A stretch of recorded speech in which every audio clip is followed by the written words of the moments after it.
Welcome to the Shortwave Show. So happy that you are here today. It's a little bit past 2 p.m. on the East Coast, so a very different time for me. But it's a very different time because I have a very special guest today. We're talking about something that I sometimes chat about on my radio show that I do on Tuesday afternoons, but rarely otherwise I'll talk about these specific issues, only here or there. And that is the fixing things in New York City.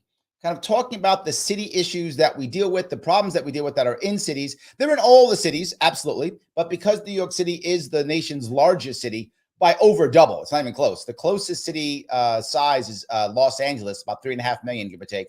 And we're 8.5 million. So we're more than double any of the other cities in the country. So it is a big deal for us. And if we can move this city, I think we can move all of them, which is why I keep saying that's the biggest issue. So I'm going to bring her on right now if I can. The brave and the bold, if I may say so, Luci from Blue Moon Red Wine. How are you? Hi, how are you, Larry? It's nice to see you. I'm excited to come on this show. I am very happy to have you. And for those of you who want to follow her, you can on the YouTube page, Blue Moon Red Wine. You can see some of the work she's been doing and others too. It isn't only her. She is the backbone, but there are others who are doing work also. Absolutely. So you can check them all out there. The thing I wanted to bring up with you, if I could, is the idea you've brought up more than once, which is that events like this, people just use as political tools. They're not actually solving anything, and they don't seem to even care until something like the death of Jordan Neely pops up. Then all of a sudden they care. But prior to that, they're doing almost nothing. I mean, this must drive you crazy. I mean, I see your stuff. I mean, I think we have to be honest. Like, first of all, I feel like we have to be honest. I see a lot of, the lamest comments I see online are like, I would have fed Jordan Neely and I would have given Jordan Neely shelter. And it's like, no, you wouldn't have. We're very overwhelmed with our daily lives and our daily tasks. And we all failed Jordan Neely, including me. Yes. Like, I don't give food to everybody I come across on the subway or on the street that needs food or needs shelter or needs aid. And I think most people are the same, sometimes I do, and sometimes I don't, depending on my mood that day, what's going on, whether or not I'm annoyed. Yeah, but we also have our own issues too, right? None of us can give out food to everybody who needs it because then we don't eat, right? So we got to eat too, right? We got to live our own lives. And I think this is the part that I thought you said that really struck home. It's something I've been thinking for a long time, but I didn't put it into words that you did. You said that issues like this, the problems we have is that we don't have good systems. So now our subway system is basically now a shelter system, and our prison system is basically a mental institution. And because of that, it's actually bringing a rift between the middle class workers of New York City and the poor and the homeless.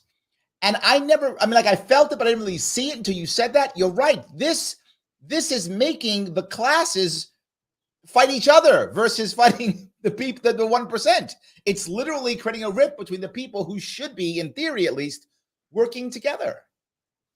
Right. And like a lot of these podcasters, for example, that I don't even know if they leave the house or they commute to work, saying like, oh, you shouldn't do this or that. It's like, I think you have to come at it from a basic understanding of like, unless you're faced with this kind of situation, you actually don't know what you would do. So I feel like it's wrong on some level to act like you would be some kind of saint in that situation. Right. I do think there's like a lot of aspects of the case that are kind of a gray area for me. Yes. Like they're throwing around this figure about how this guy held him allegedly in a chokehold for 15 minutes. I don't see any proof of that. I know that it was a 3-minute video. Then there's other people saying that the guy attacked or like was aggressive. I don't see any actual proof of that, but it's possible that that was the case. And then there's people saying, that it doesn't matter that this person punched two elderly people on the train and, was accused of kidnapping a 7-year-old. I can guarantee that even if you are poor or, not just middle class, poor, and you have to commute daily on the subway, that is not an irrelevant fact for you. Even if you think it's, you put on your criminal lawyer hat and only try to think about the specifics of the case, like some of these individuals try to do. But if you are a passenger of New York City, that is not an irrelevant fact for you. You want your kids to be safe on the train. You don't want somebody punching your elderly mother on the train. Like I have a 70-year-old mom that takes the train. Do I want racist cops on the train?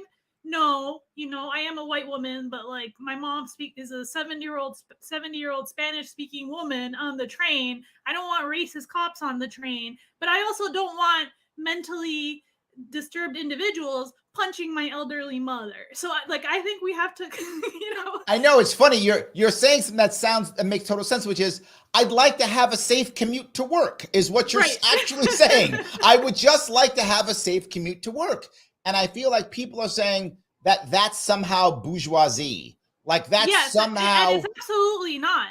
Absolutely not. Absolutely not. Yeah. If I'm bougie, I'm in my black limousine as I drive to work, right? I'm sorry, as I get driven to work, right? That would make sense. Right. And even I think it's and I understand people, especially people that have been advocating for the homeless for a long time, or people that have been a part of the anti-police brutality movement. I understand they want to have empathy for the homeless, and I think you should have empathy for the homeless. 100%. But you shouldn't you should also understand why people are losing empathy and why they're becoming apathetic. Yes. And a lot of that has to do with lifestyle issues, like commuting to work and having people sleeping on the train, when they're taking up like 4 or 5 seats, and you have just, let's say, worked a 12-hour day or a 14-hour day. Does that only affect the bougie people? No, it affects people that don't have a car, that don't have private transportation, and they can't even sit down after a long day of work. And this part that I wanted to bring this up because you made a very valid point. You said life makes you apathetic. Life in this city makes you apathetic. And I think there's a lot of truth to that, which, any one thing, right? And this is the part that makes me upset. They go, this guy wasn't that aggressive. Why did you want to do something? It isn't the one thing. It's exactly your point. It's yesterday I couldn't have a seat when I worked, double shift. I couldn't have a seat because the homeless guy smelled so bad that nobody could sit in the car. So now I'm even more tired when I get home, and I got to still make dinner for my kids. And now I'm pissed off, and I'm yelling at my kids now because I'm mad because of the homeless guy and a thing. And that's every day for weeks and months, and in some cases, years on end, years of disrespect, years of nothing being fixed, years of voting for Democrats who tell me they're going to fix my city and never fix my city, months of saying they're going to fix the subways and not fixing it. And then this one thing is just like, it is the straw that breaks the camel's back. It's like, you're right. The one thing isn't that big of a deal, but there's 4,000 of them over the past 10 years. There's so many of them, and I really think that this is making a lot of these progressives look stupid because the whole, the whole argument of the left is that you shouldn't spend so much money on the police, which is something that I agree with. Not that you shouldn't have police at all, but that you should have kind of community police, police that is more accountable to the community. Yep, 100%. And that you should have, and also that police that are part of the community, both of those things, and that they're part of the community, right? Yep, both. So what you had in this situation, and is 3 people of different races, right? Because that's what happened, holding down this individual. Were they correct? Maybe not. Maybe they were not correct to do what they did. But the point is, that was kind of community policing. Was it well done? I would say no. But then the solution to that is to say, well, how do we do this correctly? You know, Right. Yes. Agreed. we need to have a mental health care team at every subway stop. We need to get these people off the streets and provide them at least some kind of temporary housing. Sure. We need to pass a law to ban speculation in New York City, or to force people to rent, because right now there's a lot of empty apartments actually, that landlords refuse to rent because they're waiting for the sucker that will pay them $3,500 a month, Or more than instead that. of allowing the market value to come back down to a point where people will actually rent their housing. So that's a big problem in New York City. So let me cover a couple of those. The first part is, you're right, it kind of was community policing, but sadly it was the wrong kind. It was the desperation kind of community policing versus planned, like your point is. If we had planned community policing, that doesn't happen, right? I would even argue that even Curtis Sliwa's Guardian Angels were better, right? And they had issues too, don't get me wrong. But even they were better than what's happening now, right? Because at least this was some kind of community organization. It was something at least, right? It was much better than just three guys deciding to choke some guy, right? So even that was better. But I do think community policing is the answer. I totally agree with you on that. The other piece is, when someone's in trouble, to your point you've made earlier, there's no place to go but either prison or the subway. How is that going to end well? There's just no place to go but prison or the subway. And if you don't live in New York City, it almost blows your mind to imagine that. But maybe the bus station. But that's about it. You got the bus station, you got the right, you got the bus station, you got the subway, and you got the jail. This is not, I mean, everyone winds up becoming desperate. So everyone's in a desperate situation. So desperate people start doing desperate things, and we're shocked when we've created the environment of desperation. It's our fault. You're right. It is our fault for not making this happen. And instead, what do? We resort to character assassination. So as soon as something happens, the right says the veteran was perfect and the homeless guy was evil, and the left says the veteran was evil and the homeless guy was perfect. But in reality, neither of them is perfect. They're just human beings in a desperate situation doing desperate things. That's the reality of this, and it drives me crazy. Yeah, and they love to kind of choose these cases that are I would say they're like edge cases to see on what side ultimately you come down on, because they want to pin you down as a right winger or a left winger, like as a crazy right winger 100%. or a crazy left winger. And this is kind of a situation where no matter what side you choose, you're going to come down as crazy, right? Either way. And a lot of people fall for it because a lot of the liberal channels, they're actually kind of beholden to their most liberal audiences. And like the most extreme part of their audience. And a lot of the conservative channels, they're also beholden to the most conservative part of their audience. So any kind of like nuance, reasonability, saying, look, instead of addressing the larger issues, they'll like make you hash out every single detail of the case. Well, I would have done this. And it's like, no, you wouldn't have. You don't know what you would have done. You have no idea. And then nothing gets fixed, which drives me crazy, right? You just mentioned the idea of rent and that idea. And Roger brings up the idea of outlawing private equity like BlackRock from owning housing. So there's a way of making this kind of thing work, right? Which I know people get upset. They say, well, you said force people to rent. There are ways you can do this without using force, believe it or not. You can just go back to what Glass-Steagall did. Some people don't know about the Glass-Steagall Act. Glass-Steagall, which should have never been removed. It was a very simple law. And as a libertarian, I want the least and simplest laws possible. And this was a simple law. It simply said, you can either be an investment bank or you can be a savings and loan. Pick which one you want, but be either one of them.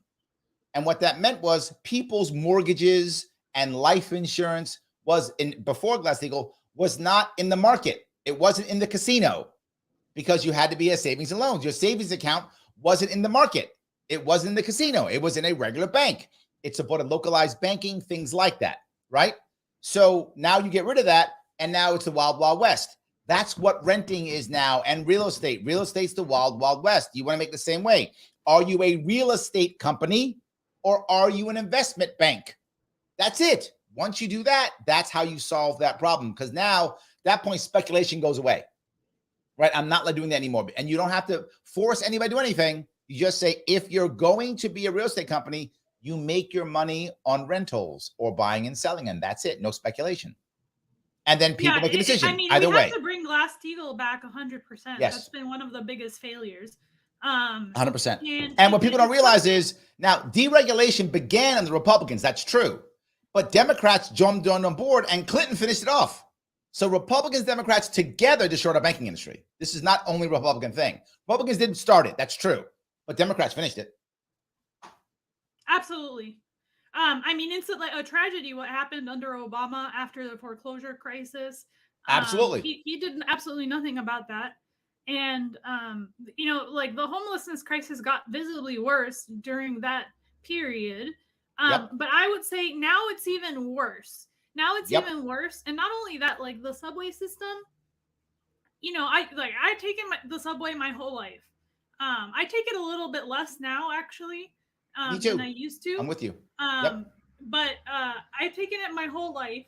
And what people don't understand is that even in the 70s and 80s and stuff, where it was like, you see like the subways were so disgusting, you know, you remember there was graffiti. I remember very well. I grew up in the South Bronx. I remember very well.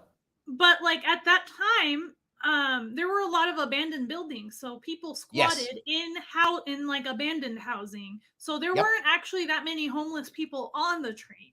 Now it's like BlackRock, all of these investment companies, whatever, they have all of the housing. And all of the homeless people are on the train. Like, and not only that, but the population has exploded since then. And there's always immigration because it's New York City. It's like one of the biggest port cities in the world, right? 100%. So the population is exploding, and not only from the immigration, but from our own kids and stuff. You know, like the population is increasing naturally over time, and the subway system is not expanding to meet that demand. And the suburb, like a lot of those people in Albany, they don't live in New York City. So correct. Like your Cuomo's, your whatever, a lot of those people don't live in New York City. And I remember, like, I've seen their transportation proposals, whatever. They'll pump out one project like JFK LaGuardia Air Train or whatever, and they'll be like, look, we did all of this work on JFK LaGuardia Air Train or whatever, like JFK Air Train, which is the one thing that they use. Right, because the only time they come to New York City, it's like to go from Times Square straight to the airport. Meanwhile, ignoring the fact that the entire city needs like increased capacity.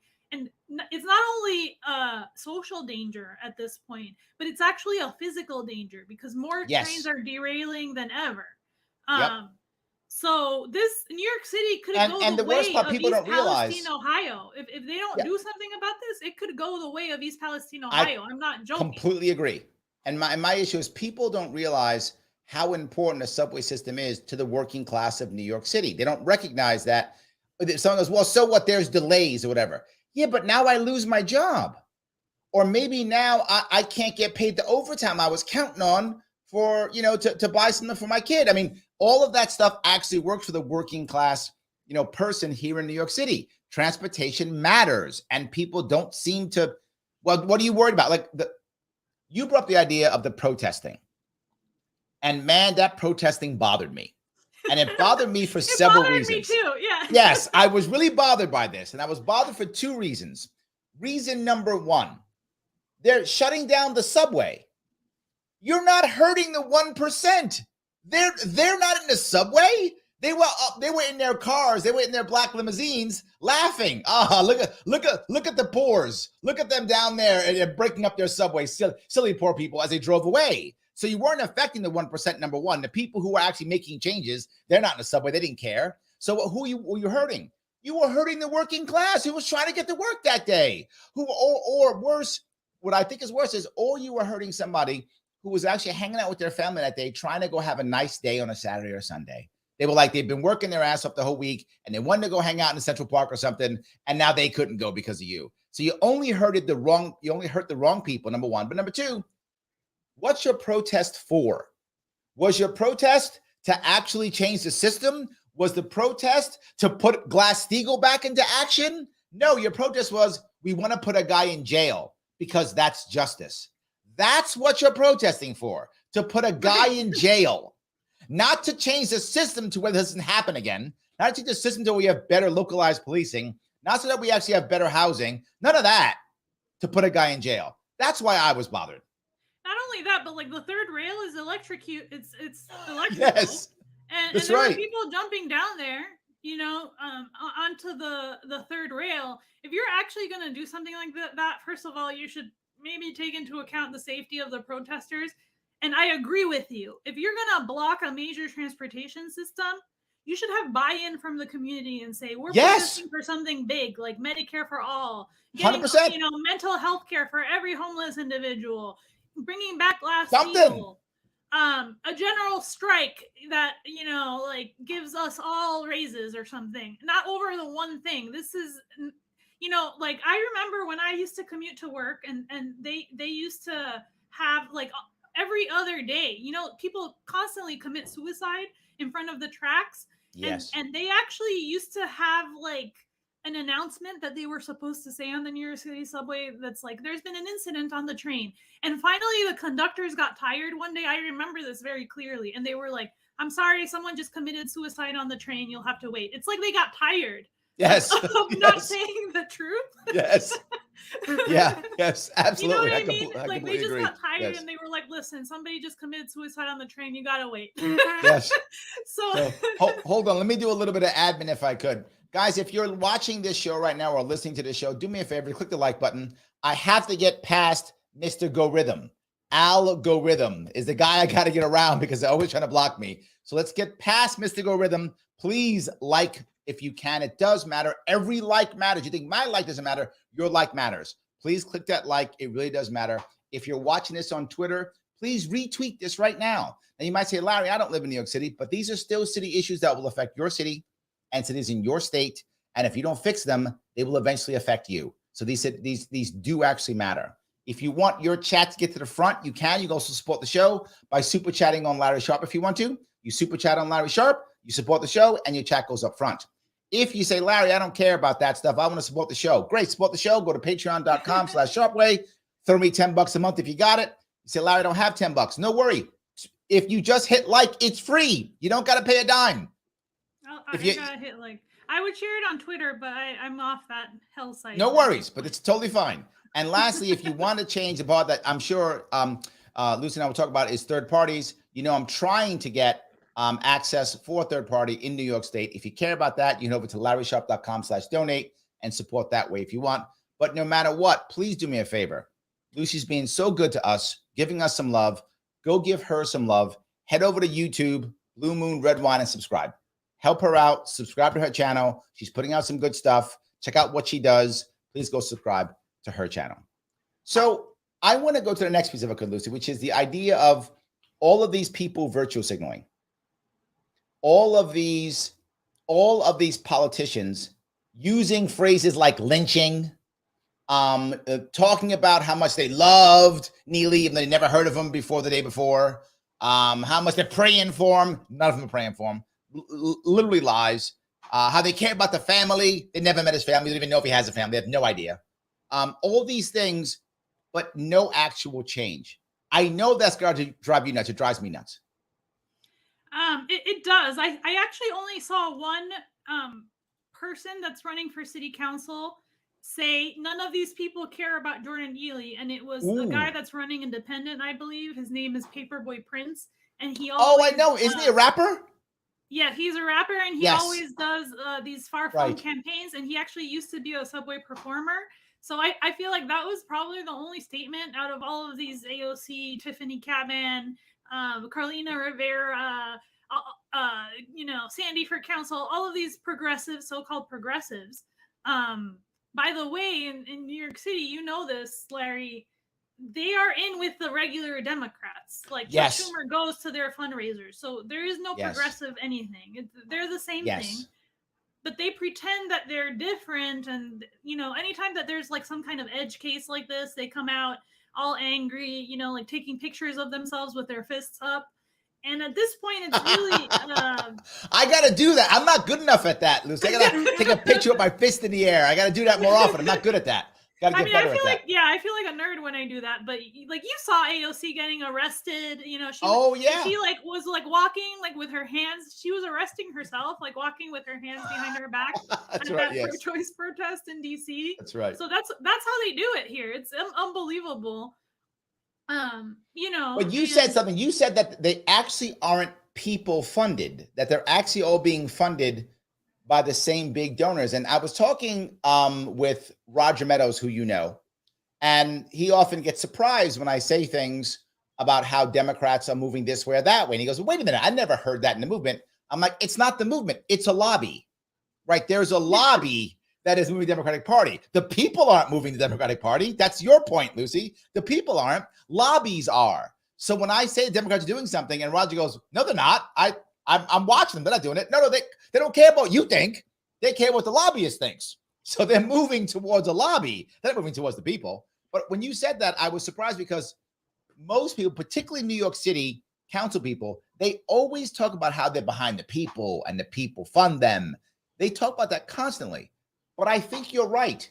It's not the people. Their hands are all in the same pot, which is well, lobbyists. I know this because I appeared to protest at one of their fundraisers. It was Tiffany Caban, Sandy for Council, AOC, and like a bunch of these other local New York City Council progressives, and including like a lot of these DSA folks.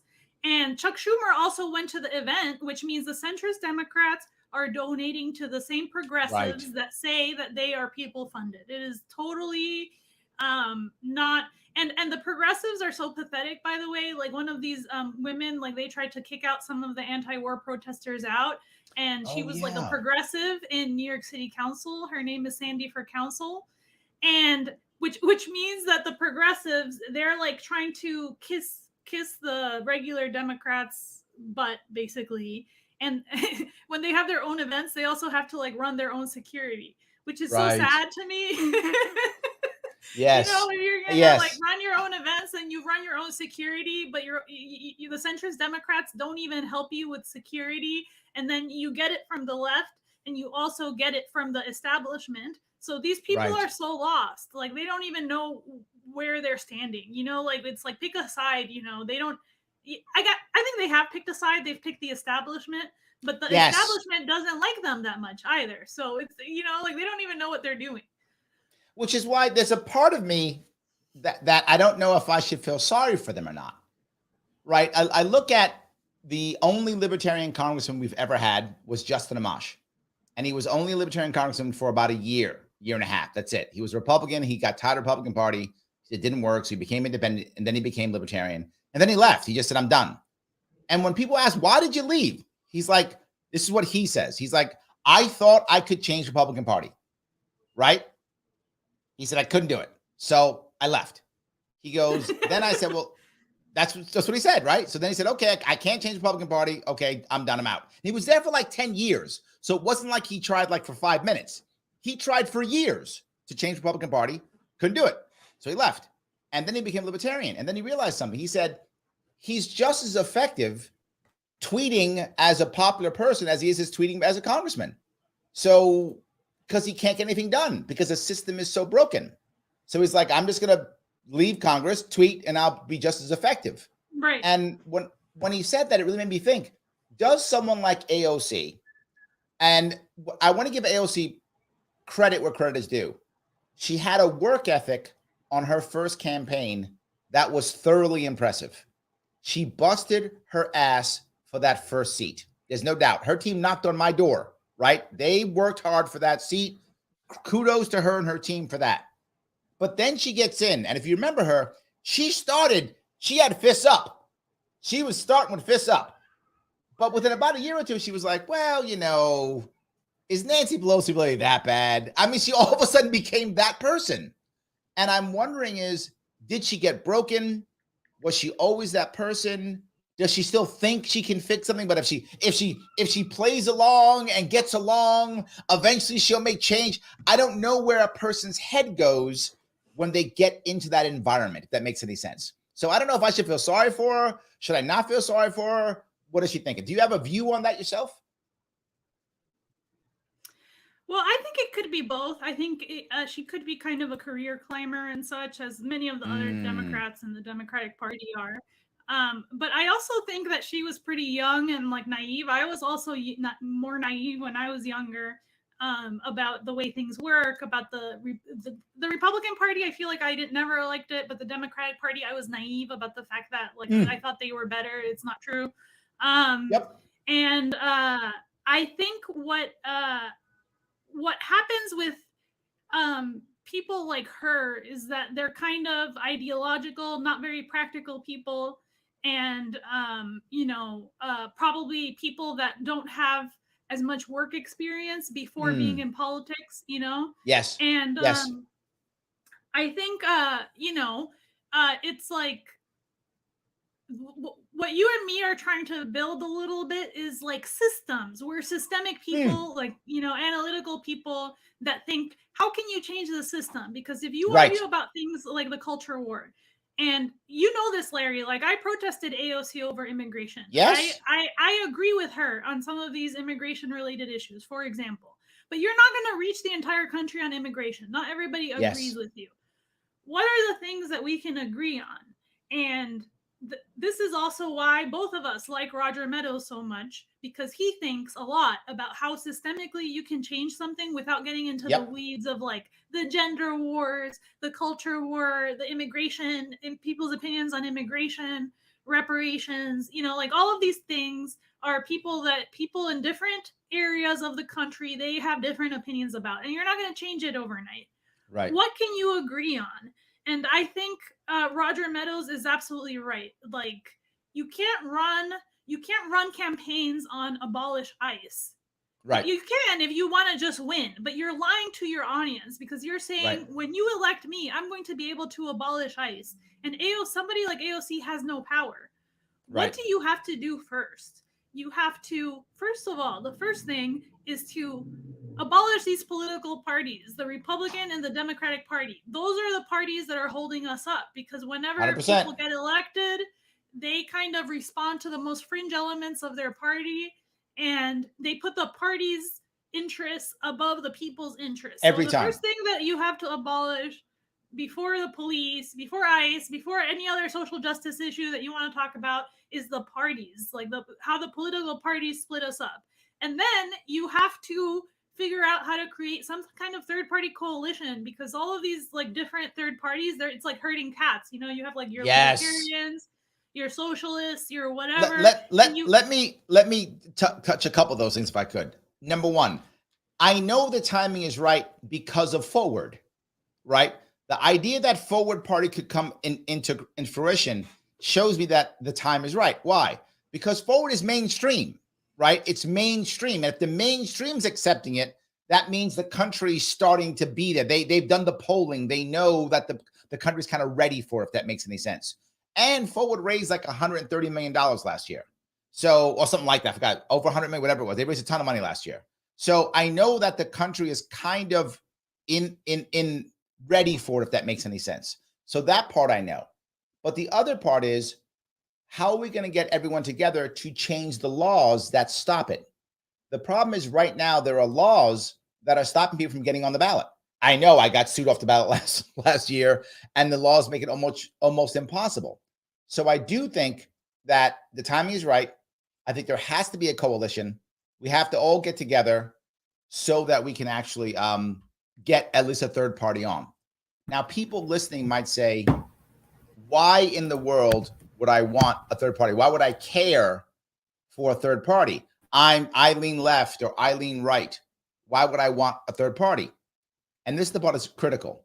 A third party will make better Democrats and better Republicans. And there's many reasons why. Number one, if you're a Republican and you're mad, where are you going to go?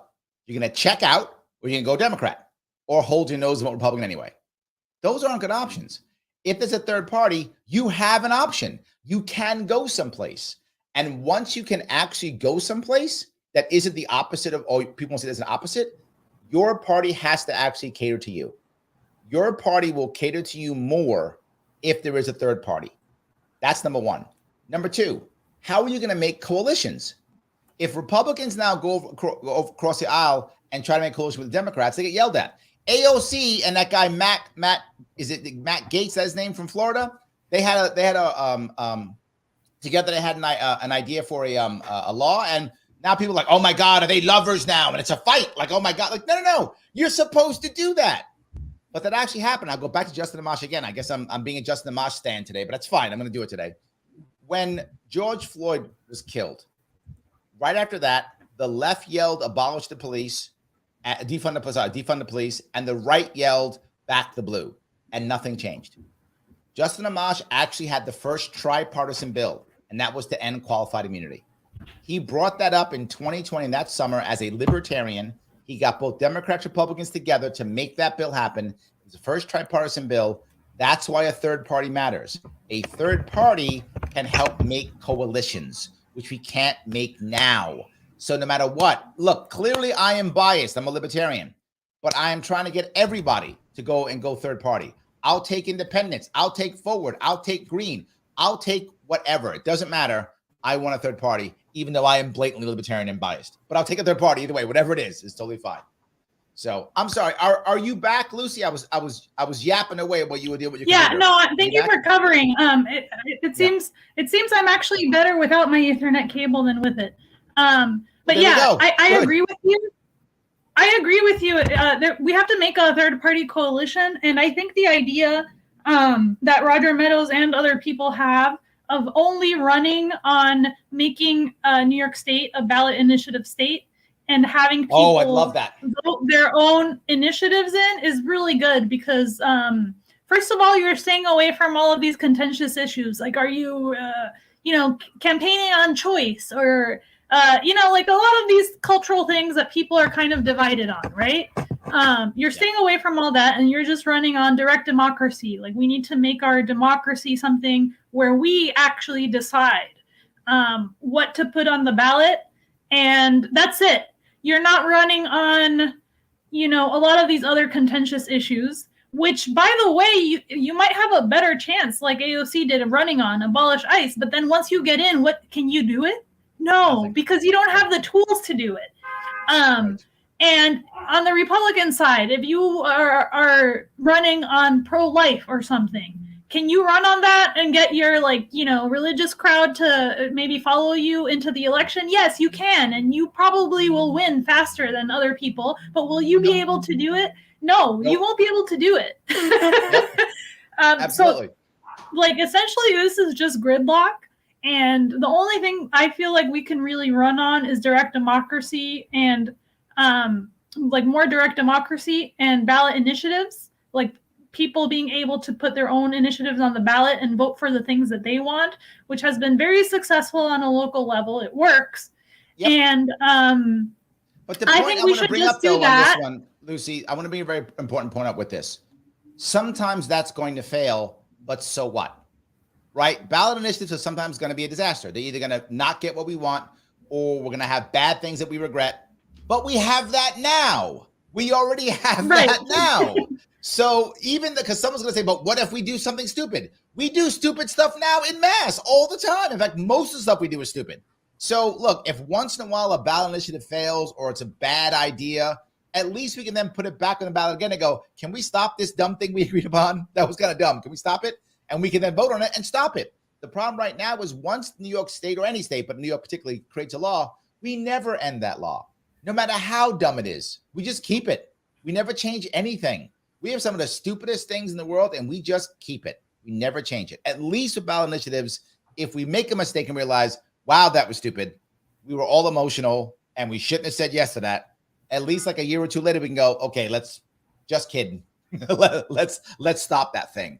I think we can do it. It's very important. But I want to go back to what you talked about for the homeless people, but it's for everything. You said we have to have empathy for the homeless. Yes, but I would say we need to have empathy, period. I think we've lost that. I think what we're doing often is simply saying something happened. Who can I blame and call evil? Let me blame and call that person evil. And that's my entire thing. You said something which really struck me. You said that Jordan Neely is the campaign for for the city council people.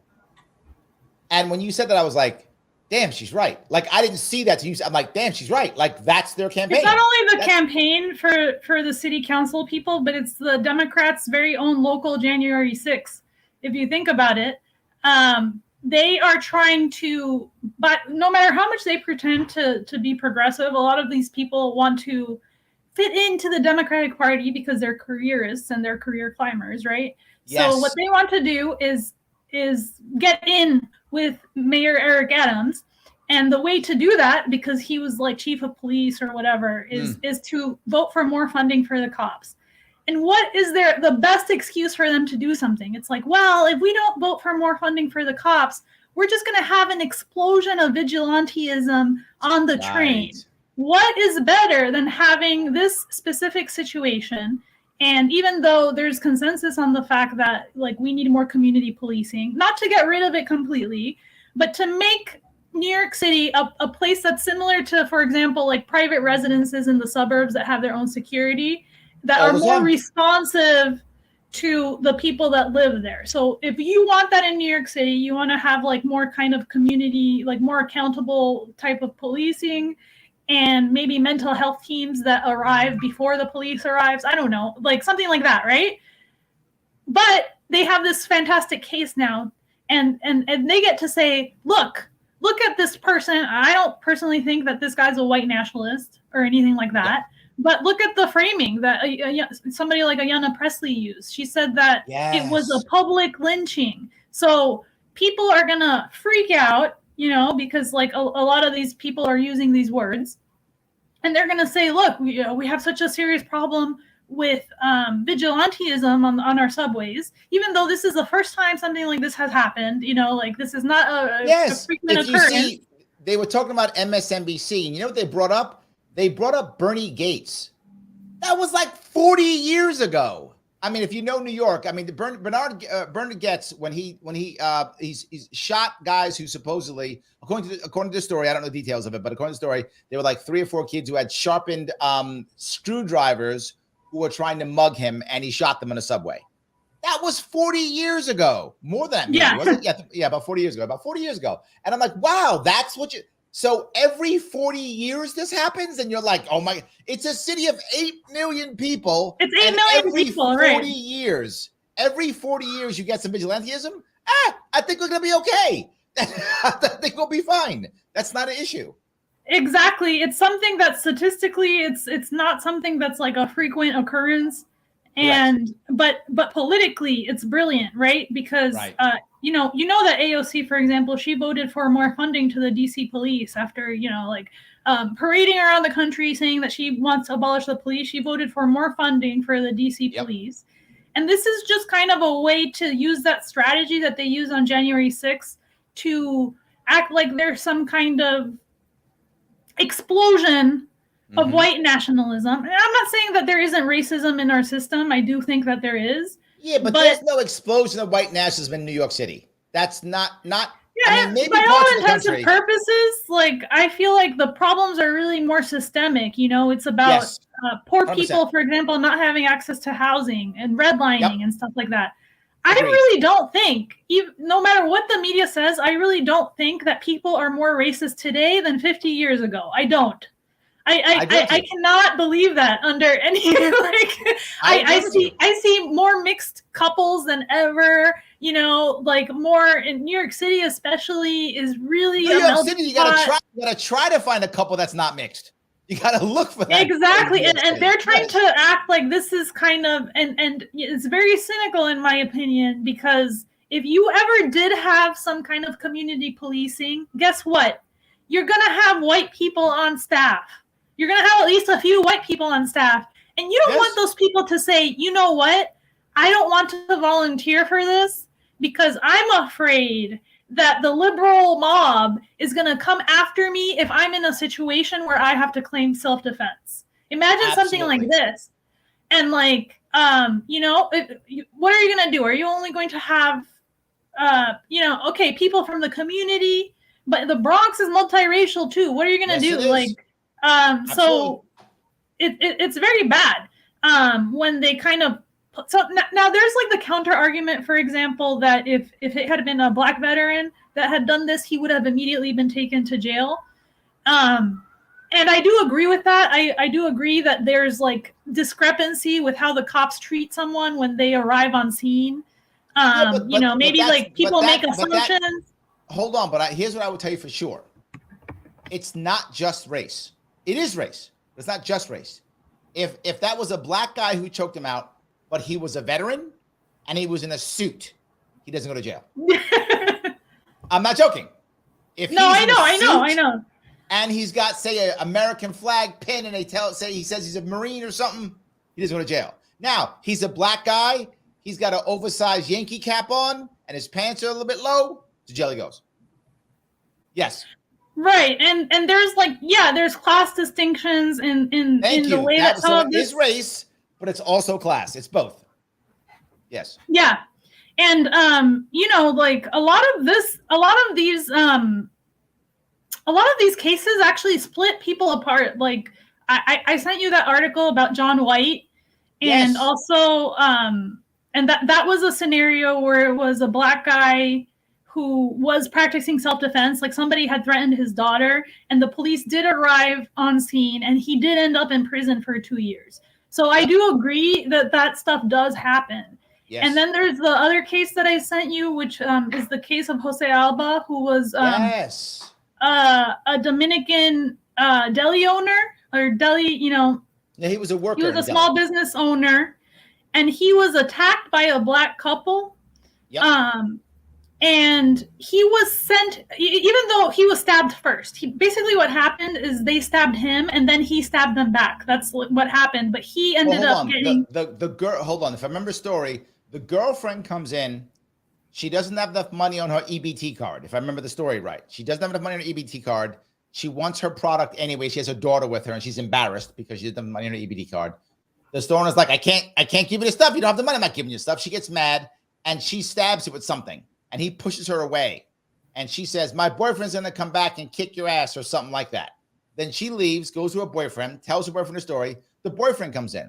Now, the boyfriend is physically larger than Jose. He is younger than Jose. He is stronger than Jose. He threatens him, comes at him, shoves him, physically accosts him. Jose grabs a knife that he uses, not for self-defense, but for opening boxes. It's a knife because it's a store, retail store. They open boxes, right, with a knife. Grabs that knife, stabs him. The guy dies. How in the world did he go to jail? Well, he went to jail for murder because, we're so used to seeing things through a racialized lens or whatever that, and really what ended up happening is that the Dominican community, which I know that there's racism in the Dominican community, it's not like that doesn't exist. But the majority of them are supportive of, Black Lives Matter, the abolish police, whatever. I have seen them in the Bronx protesting with African Americans. Okay, it's in general a sympathetic population. I'm not saying that they're all, virtuous, whatever, but in general, a sympathetic population. What you are now saying is that if you do not have dark skin, you do not have a right to self-defense, because that's exactly what happened to this guy. The media kind of got a hold of the story, said that it was an act of racism, even though it was an act of self-defense. Yep. And he went to prison. And he went to prison until basically the Dominican community, which is very multiracial, until they went out and they said, we want Jose Alba out of prison because this was not a racialized situation and it was an act of self-defense. And, in New York City, the saddest part here, though, here's the part that bothers me more than anything. Okay, the cops arrest him. I'm not mad at the cops, to be forward in this case. I mean, I've been mad at cops in the past. This is not a cop's fault. Cop has to do what he's told to do in this regard. He's got to arrest him and take him in. Why didn't the DA say, what are we doing? Release him? Why didn't the mayor say, what are we doing? Release him? Why didn't the governor say, he's pardoned? Release him? Why didn't somebody do that, right? The cop had to do what the cop had to do. I got it. That's what had to happen. But there were people who were above the cop in the cop's pay grade, 3 at least, that could have said, what are you doing? Stop. You did your job. Let him out. If I was the governor then, the first thing I say is, I look at the video and I say, let me make sure. I talk about people. Is this really what happened? They go, yes. Okay. Tell the DA, let him go. If he doesn't, I'm going to embarrass him. I'm going to pardon him. He doesn't want me to embarrass him and pardon him. Let him go. That's what I do. I make that phone call. Dude, if you don't let him go, I'm just going to pardon him and embarrass you. And I'm going to embarrass you by pardoning him. Or just let him go and I never saw this. Right? And that didn't happen. And that should have happened. So that's my bigger issue. Why didn't the people above care? And here's the worst part of it all. And you know this, Lucy. If that wasn't videoed, if that didn't get loose, Alba's still in jail. Exactly. And this is not like, like my parents had a small business in New York City at the heyday of New York City crime. And, back then it was like, we got mugged a lot, like my dad got held up at gunpoint in the 80s and the 90s more than once. It's very dangerous. Looking back on it, and we did not think about race because we were around our own, yes. Other Hispanic people, other white Hispanic people. Now what I'm thinking is like, oh, imagine if it had not been a white Hispanic person that held us up at gunpoint. Imagine if it was a black person or an Asian person, and then you commit an act of self-defense, and then it gets into the media and suddenly you're like the deplorable of the city. Like we have to kind of, understand that there is racism in our system in terms of all kinds of things like our policing. I want to bring up what you're saying. This is a critical distinction. But in terms of self-defense, you'll bring up a very critical distinction, which people need to understand. They don't. Just because there is a systemic issue doesn't mean the individuals are racist. Just because the outcome is racist, which often it is, doesn't mean the people who even made the system were racist. They might have thought they were doing the right thing when they made the system. Who knows? I don't know what in the case of redlining, clearly it was racist. But there are other things that popped up, other systems that come up that wind up becoming racist because of the outcomes. It doesn't mean the individuals are racist, and we have to stop doing that. The problem is what we keep doing as a culture and as media is we keep calling everybody racist. And we have to stop that. If we think there's an individual who is racist, we should say that individual is. I'm making this up. What if we had found out that the Marine was a member of the KKK or was a member of a white supremacist group or has said on Facebook, I can't wait to go kill a black guy or something? If that was true, then call that guy racist. Got it. If that was the case. It's not the case. Stop calling him racist. Let it go. It doesn't matter what race he is. If the system produces racist outcomes, then let's change that system and call it the system is bad. The system's racist, right? Now, but the guy who made it wasn't racist. I don't know if he was. I mean, again, redlining it was. But other things, maybe it wasn't a racist who made the system. Maybe they were trying to do the right thing. Do I know for sure that when people were voting on crack versus cocaine in the 80s and 90s, do I know if everybody was racist who did it? I don't know. I'm sure some were, but I don't know. Some might have thought they were helping out the black community. Some might have thought that, but that was racist. That system of putting people who have crack in jail a whole lot longer than people who have cocaine was wind up being a racist law. It was a racist system, right? The 1994 crime bill was a racist law. Do I believe that everybody who voted for it was racist? I don't know. And I don't care. Just change the system. Yeah, and I would say like a lot of people want to run and say, for example, you want to be careful about the precedent that it sets if anybody is allowed to do vigilanteism. I would argue that it also sets a bad precedent to not allow people the right. Now, we can argue whether or not this was a self-defense case. I actually think it wasn't a self-defense case because we don't know anything about what happened beforehand. There's no video. So I'm not sure. But in New York City specifically, a lot of small businesses are, minority-owned businesses, Black-owned businesses. They don't have the right to self-defense. Now you're putting them in a situation where they have to call the police, in a situation where the police, first of all, even if they were wonderful and like a perfect, they don't arrive on time frequently. They don't arrive on time. Not in the neighborhoods where we need them. Not in the neighborhoods where exactly. Right. And like for example, and this is just kind of a aggressive situation. But for example, one time I had a very small car accident, and I waited for them for 6 hours, and they never came. Yep. So the police, they don't show up. And now you're stripping people of their right to respond because they're going to be terrified that if they take any kind of action, it's going to be called something else. And that's not just going to affect white people, by the way. I really think it's going to affect all kinds of people. So I don't know what the other issue is. Now I have to give worse service to people of a lower social status, right? I have to. In other words, if I'm in a wealthy area where there isn't much crime, I don't have to lock everything up. I don't have to follow people around the store. I don't have to have security cameras everywhere. I don't need all that stuff, right? Because I'm making more money. I have less crime. I have less loss, less shrinkage, right? I can actually even have more types of products. I'm not worried about it. I can use more space. I can have a friendlier store. But now I'm working in a spot where I might get robbed and I can't defend myself. Well, now I have to make my store basically a prison.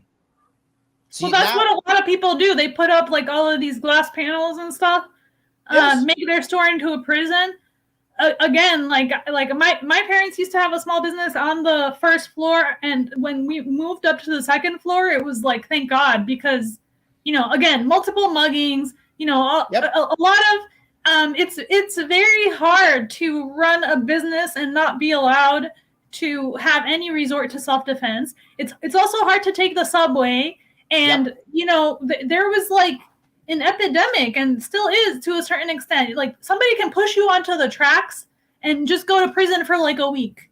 Yep. And you can die if somebody pushes you onto the track. So I really think, and I'm really not the kind of person that's like, go to prison for life, heavy on policing. But do I think that somebody that has pushed somebody on the tracks should not be on the train? Yes. And I really think that a lot of these liberals are making a big mistake when they don't say this. I want to go something worse. If I saw a guy push someone on a train and then I grabbed him and he fought back and I smashed his head against the concrete to keep him there, I'm going to jail. You're going to jail. Yes. He just pushed someone on train tracks. And if I just try to hold him here for the cops, I'm going to jail. That's New York City. That's insane. But we put up with it because I think, to your point you brought up, we have become apathetic. There is just so much garbage happening in our city, and we got so much work, and we're working trying to make stuff happen. We just become apathetic. And so you know what happens? That guy pushes her onto the tracks. I just watch, and he gets away, and that's that. And he'll push someone else on the tracks later. If I would argue that if we had to buy the self-defense, and if I grabbed the guy and smashed his head against the concrete until the cops came, and I don't go to jail, I'm instead thought of as a hero, more people would do it. Less people would push people onto the tracks. That's what would happen. Exactly. This is an issue to think about here. This is something that people don't realize. And this is it seems racist, but it's not. It is, but it's not. Why were so many old Asian people being beaten up and assaulted in the 2020, 2021? Lockdowns made sure that all people who had addiction problems and or mental health problems couldn't get help, were isolated, and they were worse off, and they were literally going nuts. I mean, literally having breakdowns and episodes all over the place. What were they attacking? They were attacking what they thought was the weakest link. You know who wasn't being attacked during that time? By these people. They were attacked, but by these people. Black men. They were not being attacked. Because if you're doing it to a black man, what might happen? He might kill you. Because he's had enough too. You do it to a black man, he's going to have his pride. He's going to have his issues. He may have already done time, and he's not afraid to put you in a chokehold and kill you right there and beat the hell out of you. He's not scared to beat the hell out of you. Not going to happen. But who won't fight back? An old Asian person. They won't. So we're pushing those people. Now, black men are being killed by other black men in gang violence. That's happening all over the place, right? That's not just New York. That's everywhere. But just try to find a black man getting pushed onto the subway by someone who has a mental breakdown. Can't find it. Can't find it. I mean, I feel like, I don't know, maybe they're targeting the old and the young. That seems to be like the way it is on the subway. And I do know a few years ago, I remember the Indian community was outraged because like there was like some anti-Muslim sentiment, and some guy actually like pushed an Indian guy, like thinking that they were Muslim on the train. on the tracks. It was like it was a hate crime. Yep. But you don't really hear, because like politically you don't hear about those hate crimes as much, because the Asian population is not that large, so it doesn't really matter as much for like the voter count or whatever.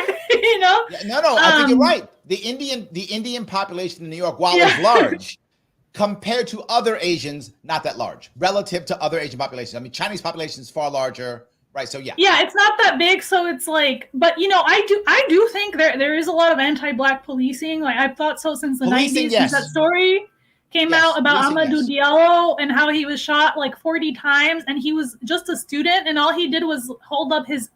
So I am sympathetic to that. The problem is when they take your sympathy and they make you into a moron.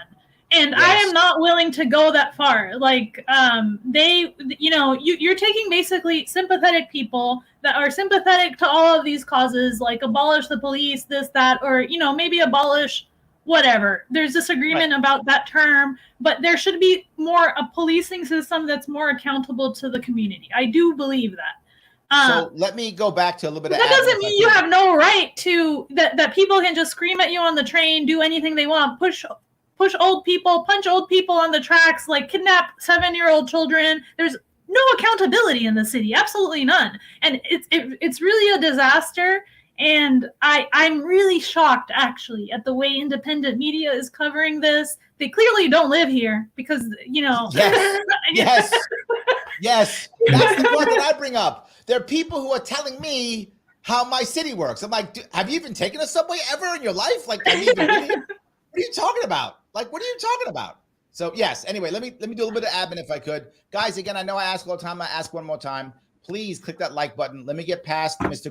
Algorithms. It is important I get past them. So please click the like button if you haven't already. It does matter. If you're watching on Twitter, please retweet this. That helps to move everything forward. And they're both free. Do it. It's free. It doesn't cost you anything. If you're like, Larry, I love you so much, I want to give you money. Awesome. Then head on over to patreon.com/Sharpway. Put me $10 a month to keep the show going so I can spend more time doing the show and less time working. That'd be nice if I can do that. So please, if you want to, you don't care about my show, no worries, but you care about independent parties, you can support the entire movement to get an independent party on the ballot in 2024. We're going to larrysharp.com/donate. Donate whatever you can there, and we can move this thing forward. But no matter what you do, please give Luci some love. She's been giving us some love today. Head over to our YouTube channel, Blue Moon Red Wine, and subscribe to support her. I would appreciate it, and I think so would she. Now, you just brought up an important piece, which is, what was the last thing you just brought up again? I want to reiterate it if you don't mind. I think I was saying that some of these liberals are making us into morons. Like they're Yes. You were talking about independent media. And independent, yeah. I'm a big fan of independent media. I love independent media. The problem is sometimes you find independent media just jump on one side of a culture war.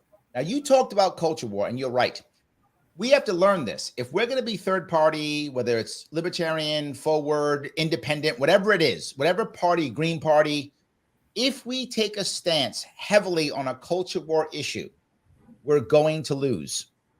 It doesn't matter where we go, right? You want to say, oh, I care about abolish the police, whatever. If you want to abolish the police or defund the police, then the left goes, oh, great, you're on our side, but we already have a champion, so no votes for you. If you're on the right goes, oh, we don't believe in you, so no votes for you. Either way, you lose.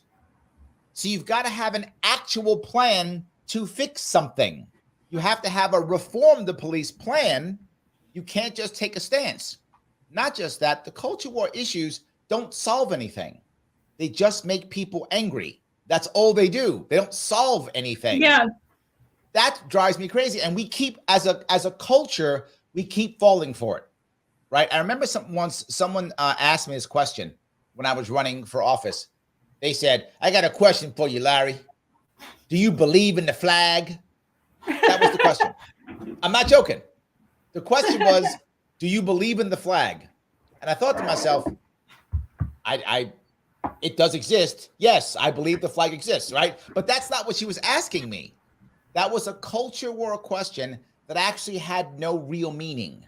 All it was to see, it was a culture war question to test me to see if she could believe in me. That's all it was. And it doesn't matter if I could have lied. I could have said, nah, I hate the flag, burn it. I could have said that. I mean, I'm a Marine, right? I mean, I'm still branded as a Marine, of course. Of course, I love the flag. I still do. I still when the national anthem comes, I still stand at attention and face the flag. I still do it. So of course I love the flag. Of course I do. But what she meant was, are you patriotic? That's what she meant, right? That's what she meant to say.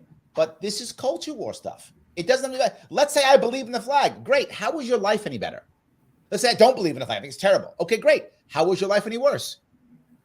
It doesn't matter, right? My belief in the flag means nothing to anybody except some culture war thing. I guess I was bringing it up because independent media often jumps on the culture war stuff when they should just walk away and deal with actual issues. How do you affect actual people? Because what independent media can do better than anybody, and I think we see it even with you and I, is that you can create coalitions in independent media. You can't do it in corporate media. Corporate media thrives on the left versus right attack paradigm. Independent media doesn't have to, but sadly often does.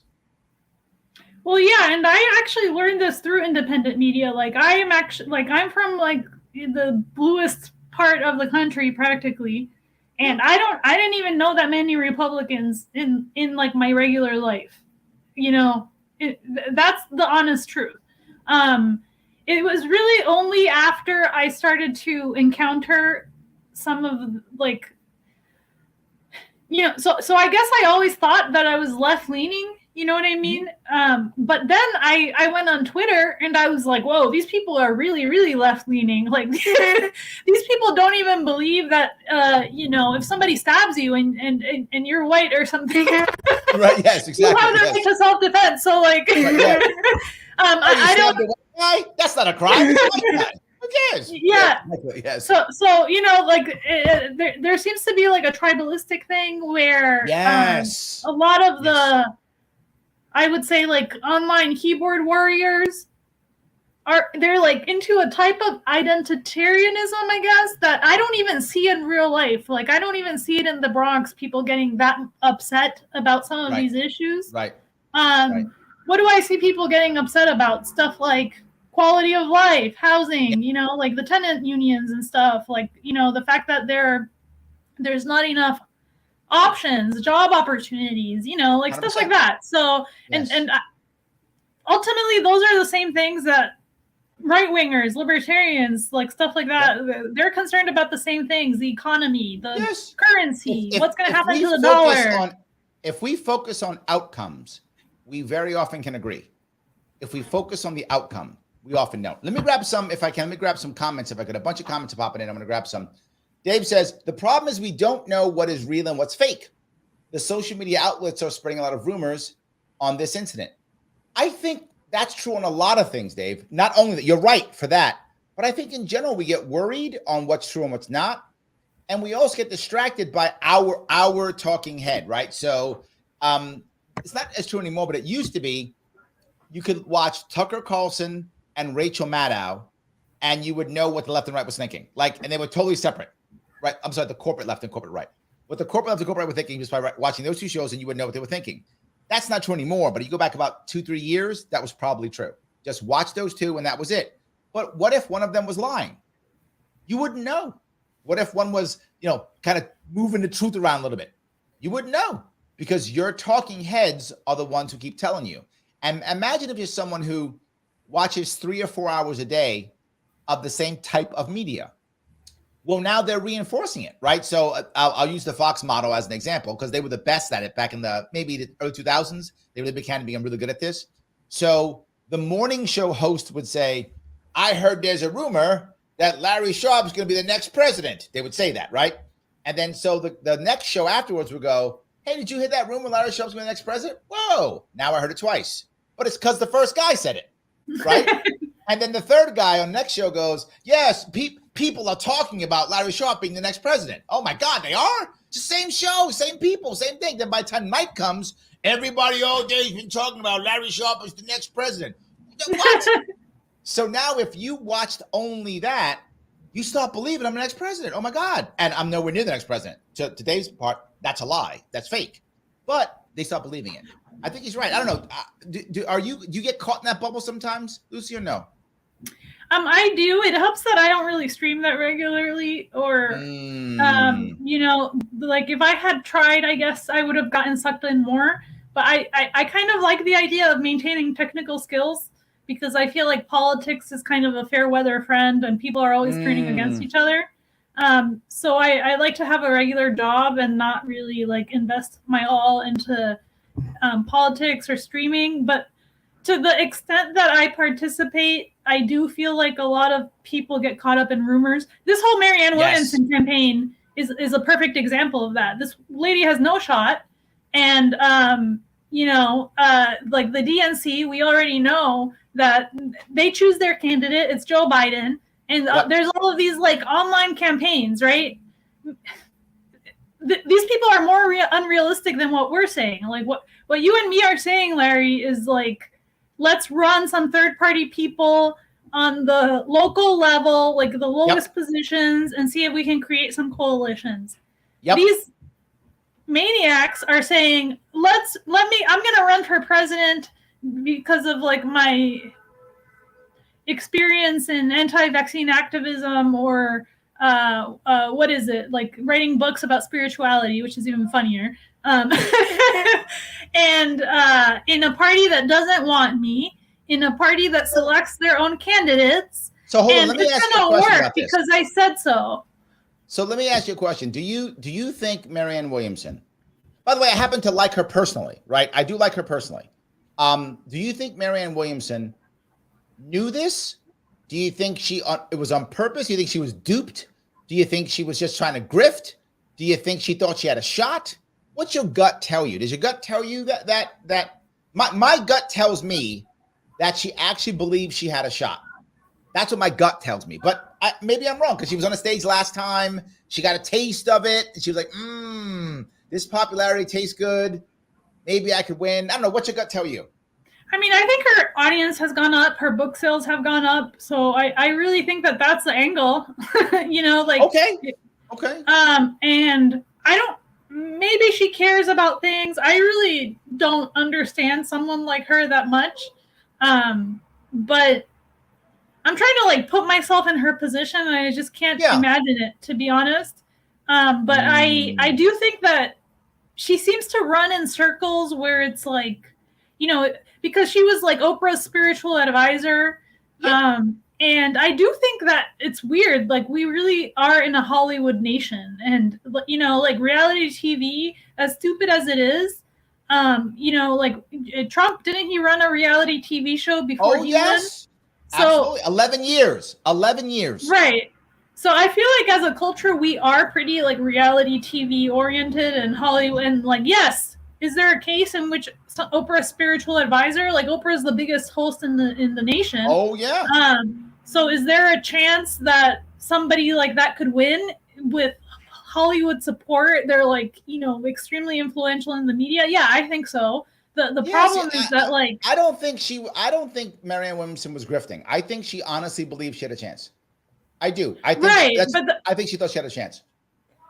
The issue is that the party is it's a unit party. It does not want her to be a candidate. So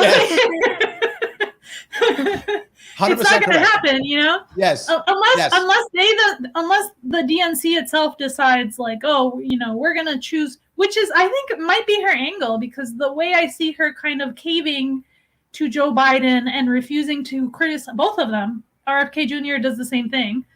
You know, they're like, we were friends with the Clintons. We're friends with Joe Biden. I don't have anything bad to say about him personally. And of course, like, yes, maybe they know that the DNC chooses, and they're trying to get on the good side of these insiders. And that's probably their angle. Yeah, that's actually a smart move. I mean, think about it. What if they think, okay, look, Biden's getting old. Maybe they're gonna get rid of him. I'm here. Just anoint me. Put the crown on my head. I'm here. I'll take the crown. I think that's what they're going for. Yes, I think that's what they're going for. Because of their refusal to criticize like all of these political dynasties. You know, like the Clintons, the Joe Biden. Unfortunately, like the public hates these political dynasties at this point. I don't think they're, you know. Yeah. Absolutely. So let me grab a couple more comments if I can. Let's see. Patty says, one irritating thing after another. Yes, Larry, the straws keep piling and then people blow. And then Scott goes on to say, demoralization in every aspect of life. I agree. I think that at one point I think Patty's right. At one point people blow. And since the public didn't see all the other stuff that was happening in someone's life, all they see is that one thing, right? But they don't see that this might have been 10 years or 5 years of pent up frustration, demoralization, anger, disrespect, until eventually the person just blew and said, I'm done. I'm not going to put up with this anymore. And then they do something and now they're in trouble. I mean, I've seen it before. I felt it before. I mean, Lucy, you've had to have felt it before. Yeah, I mean, honestly, like, I'm sure this has happened to you, Larry. I'm sure you've had like people scream at you on the subway, or Yep. and not only that, but like personally, I've never been homeless, but I've been evicted like 5 times. Well, like when I was a kid, I got evicted like 5 times because the rent just goes up and up and up. So like, it's not about sides. Like, one, the eviction victims, and 2, the veteran. And by the way, a lot of these populations intersect a lot more than you think, right? The homeless veteran, it's like, they're trying to set the culture war between the veteran and the homeless person when one of the biggest homeless populations is veterans. And they need mental health care. They need it. I love what you said. I mean, it still stuck with me when you said that this kind of stuff, puts a rift between the middle class and the working poor. It does, right? And we should be working together, because the one thing that you've said, and I agree completely, the people who run this city don't give a shit about us at all. We are just in the way of their grift. And so now we keep fighting ourselves. Now veterans are fighting homeless people? Come on. Now the working poor are fighting people who are middle class? Come on. It's the wrong battle, but it's the old divide and conquer from, right. Like, what if there was, for example, okay, let's say somebody wants to rent a room out in their house or in their apartment. And they're scared to rent it to homeless people because these, maybe like the person looks like they're, 2 steps away from a mental health breakdown. What if there was a program, for example, that took care of the mental health care aspects and paid you some money to rent your room, but like ensured that you wouldn't have any problems with this individual? Would there be more housing available for some of these people? What if there was some kind of systemic... You just gave me a new policy idea. Thank you for what you just did. My policy is going to be working on this now. The idea of how do I, because the problem is, you just brought up a very valid point we talk about all the time. The person who's hurt most by our laws for renters is not the big deal guy who has 1,000 units or 2,000 units. It's the person who has 1 unit or 2 units or 3 units. They're crushed the worst. They're the ones who get devastated. They're the ones that BlackRock buys up all their property, then builds a high rise, right? That's where that actually happens. But if we had a system to where we would support individual 1, 2, or 3 unit owners, that would help a lot of people stay in the city. It would support families. Yeah, thank you for what you just. This was totally worth it. We're gonna have to work on that. Yeah, and I think you could even do it as a charity, to whether it be a tax break that'd make it even better. You could probably even do it where if you could probably. Larry, I know middle class people. I know, like I know somebody that left New York City to go to New Jersey because their husband is on kidney dialysis and has problems just being in the city, like around a lot of germs and stuff. I know people that are retired and in other countries, and they want to rent their units, but they can't do it because the minute they do, they lose the ability, because they're in cooperatives, which you are not allowed to sublease.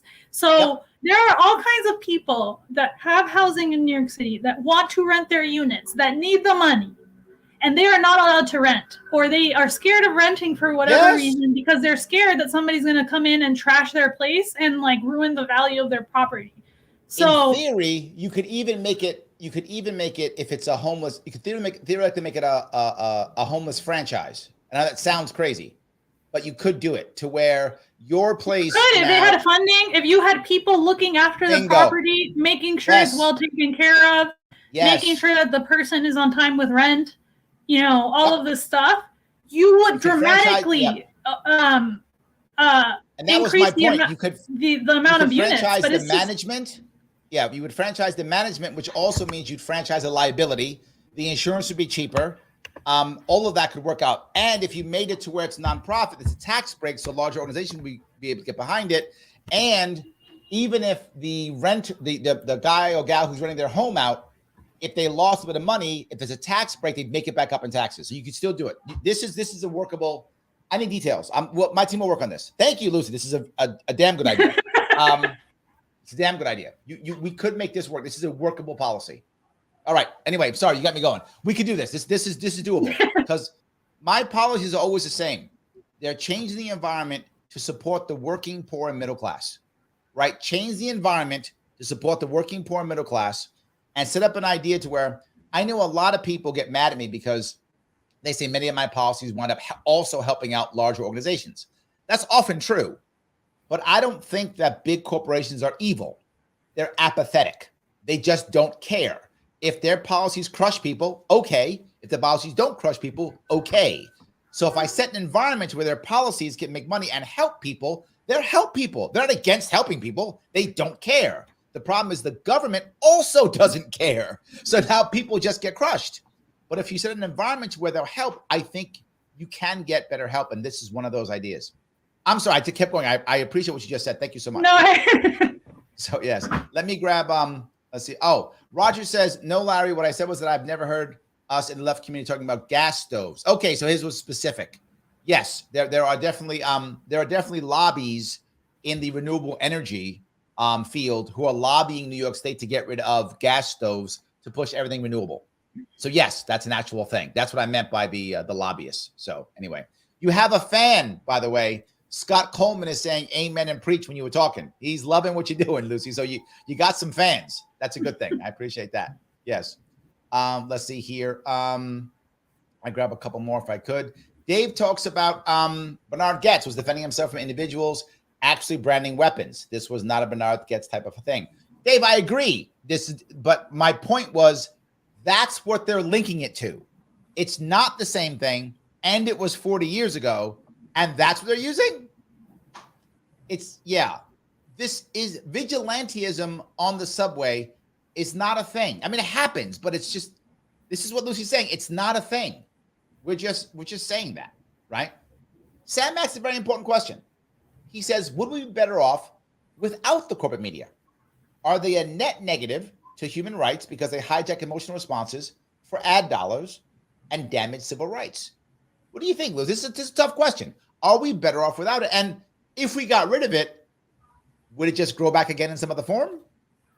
I don't know. What do you think? I mean, I think maybe there would be independent media that kind of doubles as corporate. Okay. I don't know how you could get rid of corporate media in our current environment, but I do think that it's interesting. Like, I'm not really in the TV generation, so I don't really watch like CNN and Fox that much. But it is interesting how you watch like one and then the other, and they kind of get a rise out of trolling each other, and it's just kind of like I used to take it more seriously, and now I'm like, oh, they're trolling this side, and now that like you start getting used to it. I don't know if you can take out the incentives for corporate media though, because who's going, so sometimes I feel like the local news is a little bit better because they just report something that happened. Well, there is a way. I don't know if it makes sense anymore, but for some of you may not know this, but if you ever notice every single radio station, every one of them, no matter what their background is, their radio station, at one point they do news.